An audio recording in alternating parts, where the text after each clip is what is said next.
हरियाणा में तीसरी बार बीजेपी की सरकार और रिकॉर्ड ये बनता हुआ वहां पर सबसे ज्यादा सीटों के साथ भारतीय जनता पार्टी ने तीसरी बार सरकार में वापसी की है। तो नायब सिंह सैनी के लिए बड़ा दिन, क्योंकि पिछली बार तो उनके कार्यकाल में बस गिने हुए दिन थे। कोड ऑफ कंडक्ट लगा था, कभी लोकसभा चुनाव का, कभी विधानसभा का, लगभग 54 दिन ही वो काम कर पाए। लेकिन अब तीसरी बार उनकी बन रही है सरकार और उनके साथ 13 मंत्री ले रहे हैं शपथ। उससे पहले की तस्वीरें हम आपको दिखा रहे हैं नायब सिंह सैनी के शपथ की, और पहले पूजा पाठ, 13 मंत्री उनके साथ जो आज शपथ लेने वाले हैं। हरियाणा के रंग हैं, शपथ ग्रहण के मेहमान तमाम हैं। प्रधानमंत्री नरेंद्र मोदी आज पहुंच रहे हैं वहां पर, लगभग 1 से सवा 1 के बीच में वो पहुंचेंगे शपथ ग्रहण समारोह में आज। और ऐसा तमाम राज्यों में जहां जहां बीजेपी की सरकार पुनः बन रही है वहां पर पीएम पहुंचते हैं और एक बड़ा आयोजन बीजेपी की तरफ से होता है। लेकिन एनडीए के साथियों को भी बुलाया गया है, जिसमें आप देख रहे हैं चिराग पासवान वहां पर पहुंचे हुए हैं। अनिल विज भी आज शपथ लेने वाले हैं। वो भी बीच बीच में रह रहकर मुख्यमंत्री वाली जो अपनी महत्वाकांक्षाएं हैं उसको सामने रख देते थे, लेकिन अब लगता है उन्होंने नियति से समझौता कर लिया है। क्योंकि बीते दिन आपको याद होगा जब गृह मंत्री अमित शाह की मौजूदगी में, जिन्हें पर्यवेक्षक बनाया गया था, वहां पर जाकर जब नायब सिंह सैनी को पुनः विधायक दल का नेता चुना गया, उनके नाम पर मुहर लग गई। उसके बाद अब उनका भी नाम मंत्रियों की लिस्ट में सबसे ऊपर है। तो ये बड़ी खबर इस वक्त की हम आपको दे रहे हैं। कुल 13 मंत्री शपथ ले रहे हैं। पूरी लिस्ट आज तक के पास है, जिसमें हम आपको बता दें, गृह मंत्री अमित शाह ने बीते दिन जब मुख्यमंत्री उन्हें बनाया गया नायब सिंह सैनी को, तब कहा था कि 36 बिरादरी की ये सरकार है। क्योंकि आपको याद होगा ये चर्चा हो रही थी कि क्या 35 बिरादरी है, जाट साथ में नहीं है। तो आज प्रतिनिधित्व तो सरकार में जरूर है। 13 मंत्री बनाए जा रहे हैं, जिसमें 2 जाट शामिल किए गए हैं। उनमें से एक तो श्रुति चौधरी भी हैं और इसी के साथ महिपाल ढांडा भी। तो 2 जाट मंत्री भी इसमें शामिल किए गए हैं। यानी बीजेपी की ये कोशिश है कि हर वर्ग का रिप्रेजेंटेशन हो। हम आपको ये भी बता दें, अनिल विज पंजाबी हैं, तो पंजाबी एक जो ओबीसी हैं उनमें से 2 शामिल किए गए हैं इस बार, जिसमें रणवीर गंगवा हैं और साथ ही नायब सिंह सैनी खुद सैनी समुदाय से आते हैं। ब्राह्मण भी 2 शामिल किए गए हैं, गौरव गौतम और अरविंद शर्मा राजपूत भी हैं। आइए सीधे लिए चलते हैं आपको पंचकुला, जहां से अशोक सिंघल हमारे सहयोगी इस वक्त हमारे साथ लाइव जुड़ रहे हैं। अशोक, एक बार वहां का नजारा दिखाइए और कौन कौन मंच पर पहुंच गया है, बताइए अशोक। अंजना, जो आज मंत्री बनने वाले हैं वो सब तो पहुंच ही गए हैं, लेकिन उसके साथ साथ बीजेपी के और एनडीए के बीजेपी पार्टनर्स के मुख्यमंत्री भी पहुंच गए। योगी आदित्यनाथ, उनके बगल में एकनाथ शिंदे बैठे हुए हैं और कुछ गवर्नर्स भी हैं, अजित पवार भी बैठे हुए हैं और यूपी के डिप्टी सीएम दोनों के दोनों केशव प्रसाद मौर्य बैठे हुए हैं। दिल्ली के उपराज्यपाल मौजूद हैं, ललन सिंह मौजूद हैं, तमाम सहयोगी, मध्य प्रदेश के मुख्यमंत्री बैठे हैं। आप देख सकते हैं, मेरे कैमरामैन संजीव कुमार दिखाएंगे कि योगी आदित्यनाथ के साथ में बैठे एकनाथ शिंदे और उनके बाद बैठे ललन सिंह। तमाम लोग सहयोगी यहाँ पहुंच रहे हैं और कुछ पहुंचने बाकी है। लेकिन जिन जिन को आज मंत्री बनना है वो मंच पे पहुंच चुके हैं। सबसे पहले अनिल विज, सबसे सीनियर मोस्ट मंत्री, नायब सिंह सैनी के बाद नंबर 2 के मंत्री अनिल विज शपथ लेंगे। लेकिन ये शपथ ग्रहण समारोह 1 बजे, सवा 1 बजे के आसपास होगा। प्रधानमंत्री मंच पर 1 बज के 10 मिनट पे पहुंचने की बात आ रही है।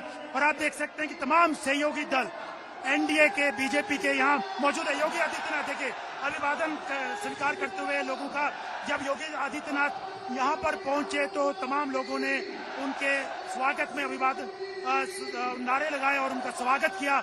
आप देख सकते हैं कि तमाम यहाँ पर बीजेपी के और दूसरे पार्टियों के सहयोगी दलों के लोग यहाँ मौजूद हैं। इसके साथ साथ मंत्री लोग मौजूद हैं। प्रधानमंत्री के आने का इंतजार है, नायब सिंह सैनी के आने का इंतजार है, क्योंकि नायब सिंह सैनी प्रधानमंत्री को रिसीव करने एयरपोर्ट पे पहुंचेंगे। जब प्रधानमंत्री, हालांकि यहाँ पर चंडीगढ़ में 12:30 बजे के करीब प्रधानमंत्री पहुंच जाएंगे, लेकिन यहाँ पर वो थोड़ा देर से पहुंचेंगे। देवेंद्र फडणवीस यहाँ पहुंच गए हैं, जेपी नड्डा यहाँ पहुंच गए हैं, अमित शाह, आप देख सकते हैं कि अमित शाह मंच पर आ गए हैं। तमाम बाकी लोग बीजेपी के, जेपी नड्डा सामने आ रहे हैं, जगत प्रकाश नड्डा बीजेपी अध्यक्ष और गुजरात के मुख्यमंत्री, तमाम लोग यहाँ पहुंच रहे हैं धीरे धीरे करके। अमित शाह को आप देख सकते हैं कि अमित शाह सामने दिखाई दे रहे हैं। और आप असम के मुख्यमंत्री हिमंता बिश्व शर्मा ये पहुंच गए हैं और बाकी लोग भी, बस राजनाथ सिंह का इंतजार हो रहा है, नितिन गडकरी का इंतजार हो रहा है, तमाम लोग। उसके बाद प्रधानमंत्री यहाँ पहुंचेंगे और इसके बाद अंजना, स्वेरिंग इन सेरेमनी के बाद दोपहर के बाद एक कॉन्क्लेव रखा गया। उसमें बीजेपी के और बीजेपी सहयोगियों के मुख्यमंत्री और उप मुख्यमंत्रियों और बीजेपी सरकार के, मोदी सरकार के जो सीनियर मंत्री हैं, एक कॉन्क्लेव होगा, रोड मैप होगा विकास को लेकर के, और इमरजेंसी के 75 साल उसको लेकर के, जो काला अध्याय था संविधान में, उसको लेकर के चर्चा की जाएगी। आप देख सकते हैं कि तमाम लोग मंच के एक तरफ मुख्यमंत्री और उप मुख्यमंत्री, बीजेपी के केंद्रीय मंत्री और नेता मौजूद हैं, दूसरी तरफ जो मंत्री बनने वाले वो मौजूद हैं। बस इंतजार किया जा रहा है और ये पूरा जो स्टेडियम है पंचकुला सेक्टर 5 का खचाखच भरा हुआ है। इंतजार किया जा रहा है नायब सिंह सैनी के आने का और प्रधानमंत्री के आने का। अंजना, जल्दी से अपने दर्शकों को बता देते हैं, क्योंकि ललन सिंह से लेकर एकनाथ शिंदे, ये तमाम ऐसे चेहरे, अजित पवार, इन सब का मंच पर होना। मैं एनडीए के साथियों का नाम ले रही हूं। देखिए, गृह मंत्री अमित शाह मंच पर मौजूद हैं। अगर आप रणनीति के नजरिए से देखिए तो चुनाव में जो उनकी रणनीति है, जीत के शिल्पकार के तौर पर वो उभरे हैं। 2014 से लगातार प्रधानमंत्री नरेंद्र मोदी का चेहरा सामने होता है, रणनीति रहती है दोनों की, और उसी के साथ बीजेपी आगे बढ़ती है। हर फैसले के पीछे कोई ना कोई एक स्ट्रैटेजी होती है, और ये जब आप मंच पर आज देख रहे हैं, क्योंकि इस बार अगर आप 24 की सरकार को देखें तो गठबंधन के साथ ही बहुत महत्वपूर्ण है। ऐसे में जब आप मंच पर ललन सिंह से लेकर देवेंद्र फडणवीस के साथ साथ एकनाथ शिंदे को देख रहे हैं, क्योंकि देखिए महाराष्ट्र में भी चुनावी तारीखों का ऐलान हो गया है, और ऐसे में अशोक बताइए कौन आया है, कौन पहुंचा? जेपी नड्डा और योगी आदित्यनाथ की बातचीत हो रही है। देखिए, मैं एक सीन दिखाना चाहता हूँ, एक विजुअल। जेपी नड्डा और योगी आदित्यनाथ दोनों कुछ पलों के लिए खड़े होकर के आपस में बात करते। थोड़ी देर पहले ही, वो कुछ ही समय पहले जेपी नड्डा और योगी बहुत अचरज की बात ना हो अगर मिल्कीपुर पर अपडेट लिया जा रहा हो कि क्या हो गया, के पास आए और उन्होंने थोड़ी देर के लिए बात की। तो उपचुनाव की तारीखों, वहां पर भी यूपी में 9 सीटों पर उपचुनाव की तारीखों का ऐलान हो गया है। अशोक, ऐसे में मुमकिन है पार्टी अध्यक्ष के साथ उस पर 1-2 लाइन की बात हुई हो? बिल्कुल।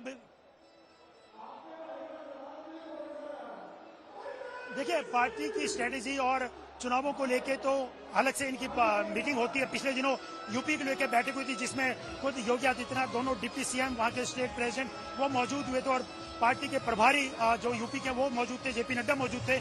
लेकिन अब कोई ना कोई ऐसी बात आई होगी क्योंकि योगी आदित्यनाथ उठ करके जेपी नड्डा के पास आए और उन्होंने बातचीत की।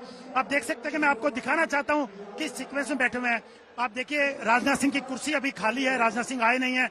उसके बाद अमित शाह बैठे हुए हैं। अमित शाह के बाद नितिन गडकरी की कुर्सी खाली है, नितिन गडकरी अभी आए नहीं है। उसके बाद जेपी नड्डा, जो प्रोटोकॉल है कैबिनेट में मोदी सरकार में, उसके हिसाब से वो सब लोग बैठे हुए हैं, और गवर्नर बैठे हुए हैं गुजरात के, और उसके बाद एक कुर्सी खाली है। उसके बाद योगी आदित्यनाथ के बाद एकनाथ शिंदे बैठे हुए हैं, फिर एक कुर्सी खाली है। उसके बाद ललन सिंह बैठे हुए हैं। इस प्रकार से जो प्रोटोकॉल है पार्टी का और सरकार का, उसके सहयोगियों के साथ उसी ढंग से यहाँ पे कुर्सियां बिछाई गई हैं। और यहाँ देखिए कि दूसरी तरफ जो मंत्री शपथ लेने वाले हैं, सबसे पहले अनिल है, उसके बाद पवार हैं, कृष्णलाल पवार। तो इस सीक्वेंस में यहाँ पर बिठाया गया है। लेकिन इंटरेस्टिंग बात यह है कि अब मुख्यमंत्री भी, बीजेपी और उनके सहयोगी मुख्यमंत्री भी यहाँ पहुंच चुके हैं। बस राजनाथ सिंह और नितिन गडकरी अभी तक नहीं पहुंचे हैं। इसके अलावा नायब सिंह सैनी खुद यहाँ पे अभी नहीं आए हैं, और प्रधानमंत्री के आने का इंतजार किया जा रहा है। लेकिन सबसे बड़ी बात यह है अंजना कि जो बीजेपी की सरकार बनी है तीसरी बार, इसको लेकर के किसी को उम्मीद नहीं थी। जो सर्वे आ रहे थे, लेकिन बीजेपी को कॉन्फिडेंट था। बहुत सारे बीजेपी के नेता भी ये कह रहे थे कि नहीं, जो सर्वे गलत होंगे, और तीसरी बार उन्होंने इतिहास रचा। ये बीजेपी के लिए कहीं ना कहीं जो 24 के बाद से लोगों में ये बातें उठ रही थी, लेकिन उसको गलत साबित किया बीजेपी ने एक रणनीति के तहत, और तीसरी बार बीजेपी का हरियाणा में सरकार बनने जा रही है। और अभी महाराष्ट्र और झारखंड के चुनाव भी घोषित हो गए हैं, उनको चुनाव को लेकर बीजेपी तैयारी कर रही है, और यूपी में जो बाई इलेक्शन है उसको लेकर भी तैयारी कर रही है। लेकिन आज बीजेपी सिर्फ शपथ ग्रहण समारोह ही नहीं, इस जो यहाँ पे मौजूद है बीजेपी के और सहयोगियों के मुख्यमंत्री, डिप्टी सीएम, उसके बाद एक मीटिंग भी कर रही है, मैराथन मीटिंग यहाँ करने वाली है दोपहर के बाद। तो बीजेपी प्रधानमंत्री ने एक यहाँ पे जो मौजूद हैं बीजेपी के जो मोदी सरकार के आला मंत्री और मुख्यमंत्री और डिप्टी सीएम, उनको यहाँ पे बिल्कुल एक मीटिंग के लिए भी